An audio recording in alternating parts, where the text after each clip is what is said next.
of All Pakistan Business Forum over here. Sir, how would you describe this evening today?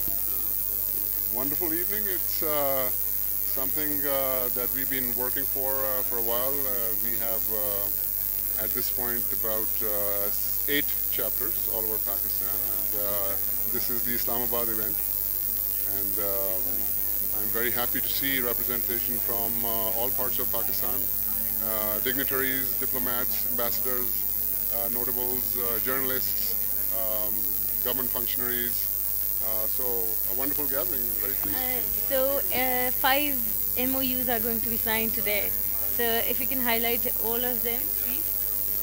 Um, well, we have um, 3 of the MOUs are with foreign countries, basically highlighting on business-to-business opportunities. So rather than relying fully on the government, what we are trying to portray and educate and guide our business community is towards being self-starters. Stop looking towards the government necessarily. Whatever you help get from the government, that's great. Otherwise, you don't need them. Develop your international contacts. There is a big diplomatic community around, and we can create um, ways and means to collaborate with them. And then some of the MOUs are with local partners. Telenor is one of them, obviously. Um, I believe Telenor is bringing some exciting products. Um, so it's a host of MOUs. What is your message to the government and to the SMEs and all those people who are working in business sector who are actually investing, and also give a message to people to invest and why they should invest in Pakistan? Well, I think we businessmen and entrepreneurs and industrialists are people who we cannot really educate them on what the investment climate here in Pakistan is, because they know fully well what's going on. Um, Having said that, my message to the government is that before buying in the foreign investors, it is important that we focus towards the domestic investors.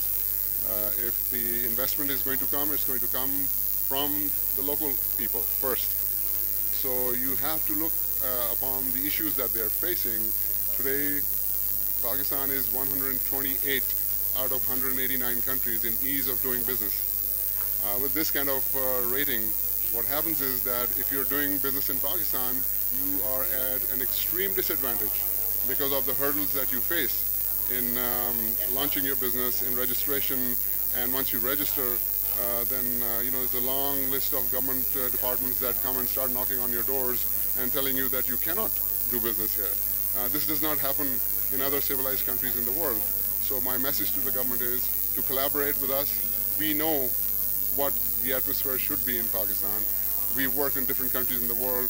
We understand, how things should be to make it a friendly atmosphere for investment to come in.